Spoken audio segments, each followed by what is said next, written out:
punir de la cave un petit bout d'incendie en moi. Écoutez, je ne veux pas vous faire de la peine, mais je pense qu'il n'y a rien chez nous. Je vous promets de vous avertir dès qu'il y aura quelque chose. N'y manquez pas, vous me rendriez service. C'est promis. Et chez vous, ça ne brûle pas non plus? Non. Malheureusement. Les affaires vont plutôt mal en ce moment. Très mal. Il n'y a presque rien. Quelques bricoles, une cheminée, une gronge. Il du sérieux, ça ne rapporte pas. Et comme il n'y a pas de logement, la prime à la production est très maigre. Rien ne va. C'est partout pareil. Le commerce, l'agriculture, c'est un essai qu'on voulait faire. Ça ne marche pas. Pas de blé, pas de feu. Et pas d'inondation non plus. Mais il y a du sucre. C'est parce qu'on a fait venir de l'étranger. Pour les incendies, c'est plus difficile. Trop de taxes. Il y a tout de même c'est rare une asphyxie au gaz. Ainsi, une jeune femme s'est asphyxiée la semaine dernière. Elle avait laissé les gaz ouverts. Elle avait oublié? Non, mais elle a cru que c'était son peigne. Ces confusions sont toujours dangereuses. Est-ce que vous êtes allé voir chez le marchand de l'allumet? Rien à faire, il est assuré contre l'incendie. Allez donc voir de ma part le vicaire de Wakefield. Je n'ai pas le droit de prendre le feu chez les prêtres. Les vêtements se fâcheraient. Ils éteignent leur feu tout seuls ou bien il faut attendre par des vestales. Et ces rois chez Durand. Je ne peux pas non plus. Il n'est pas anglais. Il est naturalisé seulement. Les naturalisés ont le droit d'avoir des maisons, mais pas celui de les faire éteindre si elles brûlent. Bon, quand le feu s'est mis l'année dernière, on l'a bien fait quand même. Il a fait ça tout seul, clandestinement. Oh, ce n'est pas moi qui vais le dénoncer. Moi non plus. Monsieur le capitaine, puisque vous n'êtes pas trop pressé, restez encore un peu. Vous nous feriez plaisir. Voulez-vous que je raconte des anecdotes? Oh, bien sûr, vous êtes charmant. Ah, Oui, des anecdotes. Bravo.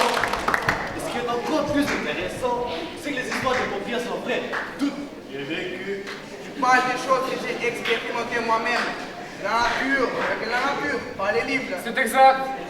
La vérité ne se trouve d'ailleurs, pas dans les livres, mais dans la vie. comment c'est? Comment c'est? Comment c'est? Eh, silence! Il commence. Excusez-moi, ne me ratez pas comme ça, vous me gênez. Vous savez que je suis timide. Il est charmant.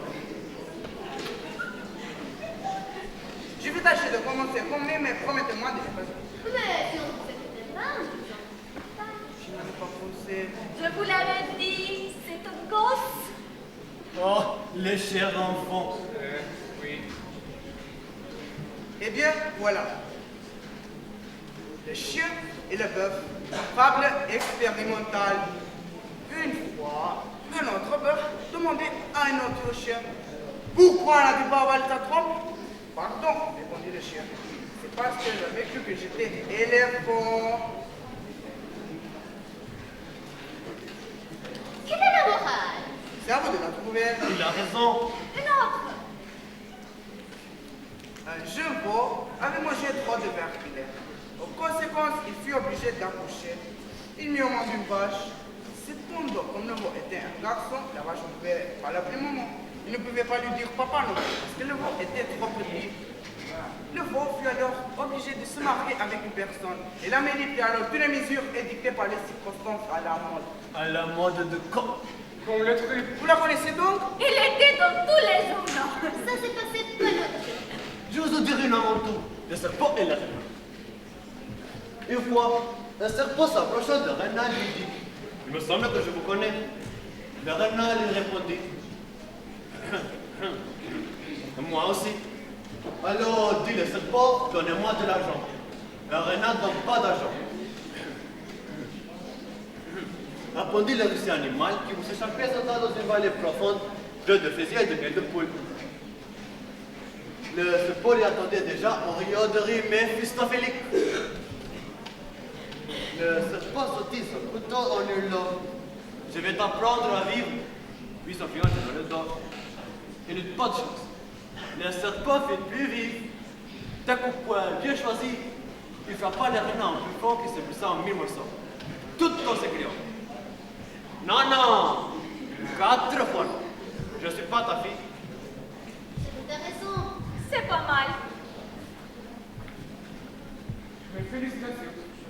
Pas fameuse, et puis je la connaissais. C'est terrible. Mais ça n'a pas été vrai.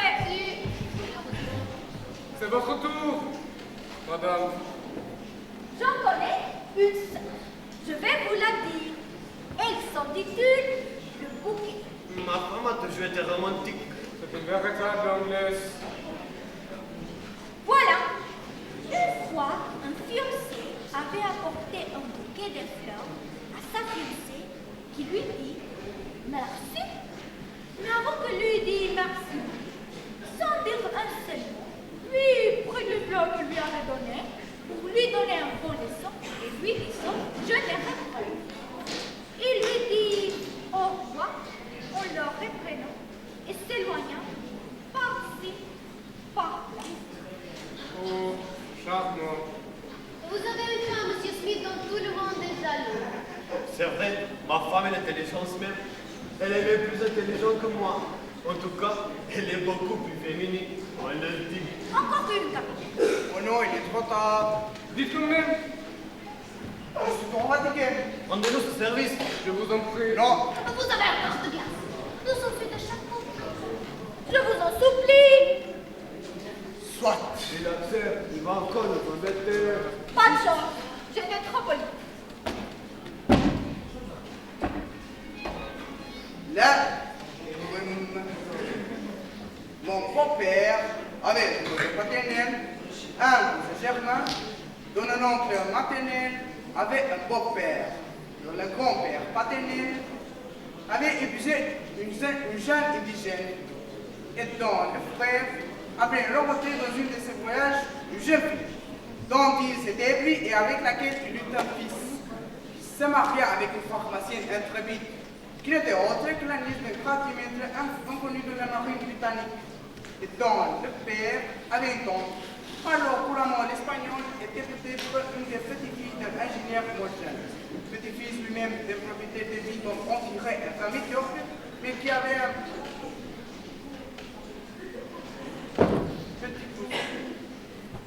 Casanier, adjudant, dont le fils avait épousé une bien jolie jeune femme. J'ai connu cette femme. Si je ne me trompe, il mangeait du poulet de son guépier. C'était pas la même. Je dis, de la jolie femme était la fille de la meilleure sage-femme de la région qui veuve de bonheur.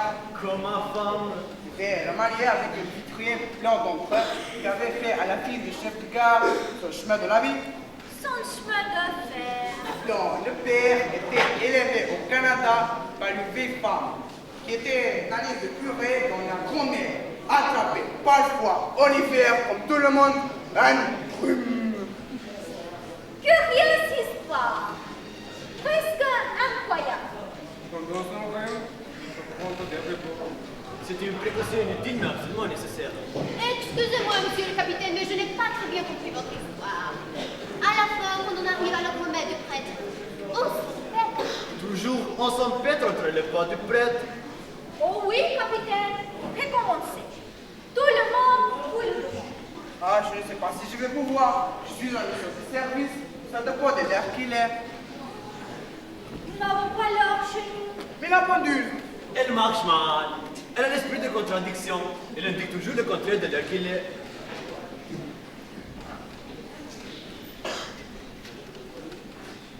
Madame, monsieur, que voulez-vous? Que venez-vous faire ici? Que madame et monsieur m'excusent, c'est dame et monsieur aussi. Je voudrais à mon tour vous dire une anecdote. Qu'est-ce qu'elle dit? Je crois que la bande de nos amis devient folle. Elle me dirait le film une anecdote. pour qui se prend d'elle? Oh, De quoi vous mêlez-vous? Vous êtes vraiment déplacé, merde. oh, mais c'est elle. Pas possible. Heureuse de vous voir enfin. Qu'est-ce que ça veut dire? Ses amis, Comment donc? c'est trop fort. Ici, chez nous, dans les environs de Londres. Ce n'est pas convenable. C'est elle qui a atteint ma première star. Je suis son petit jeune homme. Le style est aussi, chers amis. Ces sentiments sont explicables, humains, honorables. Tout ce qui est humain est honorable. Je n'aime quand même pas la voir là, parmi nous. Elle n'a pas l'éducation nécessaire. Oh, vous avez le droit de le juger. c'est... Moi, je pense qu'une bonne, on sent bien que cela ne me regarde pas, n'est jamais qu'une bonne. Même si elle vous fait parfois les épaules de détective. Lâche-moi. Ne vous en faites pas. Ils ne sont pas si méchants que ça. Vous avez entendu ça, tous les deux. Mais aussi un peu... Oui, c'était le mot. Un peu trop voyant. Il y a un peu de vos amis. Excusez-moi encore une fois de préciser ma français. Un compris des étrangers, même spécialiste, grâce à laquelle, pour m'exprimer ainsi. Enfin, je dis pas ça pour vous. Je voulais vous raconter. Ne racontez rien. Si. Allez, ma petite Marie, allez gentiment à la cuisine et lire vos poèmes devant la classe. Tiens, sans se répondre, moi aussi je lis des poèmes devant la glace. Ce matin, quand tu t'es regardé de la glace, tu ne t'es pas vu. C'est parce que je ne l'ai pas encore là. Je pourrais peut-être quand même vous réciter un petit poème. Ma petite Marie, vous êtes épouvantablement têtue. Je vais vous réciter un poème alors. C'est entendu? C'est un poème qui s'intitule Le vin, en l'honneur du capitaine. Les polychondres brillaient dans les bois. Une pierre prit feu. Le château prit feu. La forêt prit feu. Les oiseaux prit feu. Les poissons prit feu. L'eau prit feu. Le ciel prit feu. La fumée prit feu. Le haut prit feu. Tout prit feu. Prit feu. Prit feu. Prit feu.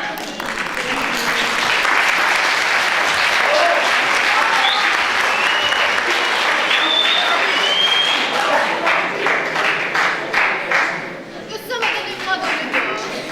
Il y a pourtant c'est un chalot de sévère. J'ai trouvé ça merveilleux. Tout de même. Vous exagérez. Écoutez, tout ça c'est très subjectif. Moi, ça c'est mes conceptions du monde, mon rêve, mon idéal. Et puis c'est marvel, je dois partir. Puisque vous n'avez pas l'air, moi dans 3 quarts d'heure et 6 minutes exactement, j'ai un incendie à l'autre bout de la ville. Je me dépêche. Vu que ce ne soit pas bonne chose. Qu'est-ce que ce sera? Un petit feu de cheminée? Oh, même pas, un feu de paille, un petit bleu d'estomac. Alors, nous regrettons votre dépendre. Vous avez été très amoureux. Grâce à vous, nous avons passé un 24 heures à plaisir.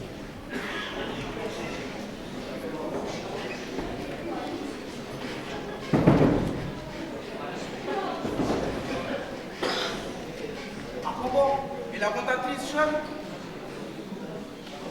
Elle se porte toujours de la même façon. Alors, au revoir. Messieurs, dames, Bonne chose et bon fun. et bonheur pour tout le monde.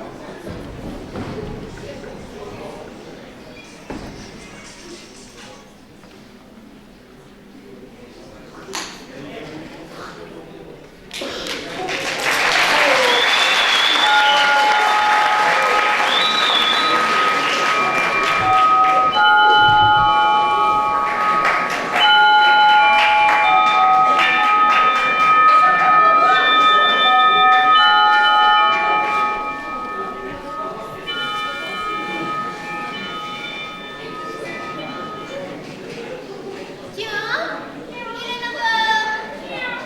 Nous allons manger de la soupe, du poisson, des pommes de terre au lard, de la salade anglaise. Les enfants veulent de l'or anglaise. Nous avons bien mangé ce soir. C'est parce que nous habitons dans les environs de Londres et que notre nom est Martin. Les pommes de terre sont très bonnes avec le lard. L'huile de la salade n'était pas bonne. L'huile de l'épicier du coin est de bien meilleure qualité que l'huile de l'épicier d'en face. Elle est même meilleure que l'huile de l'épicier du bas de la côte. Mais je ne veux pas dire que l'huile-là soit mauvaise.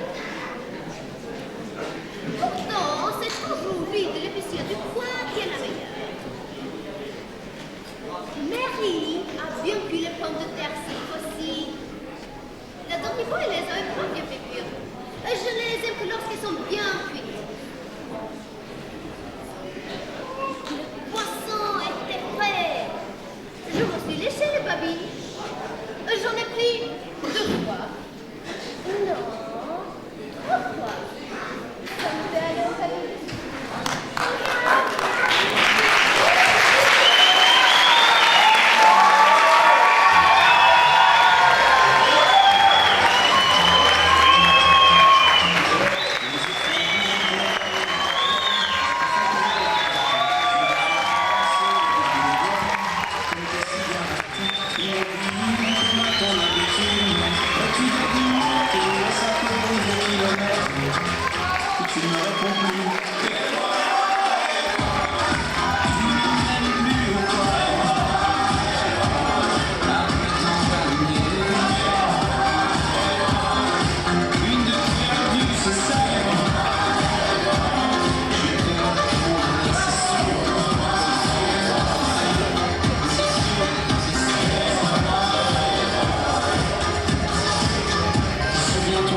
regardes, c'est tout croisé, même quand ça.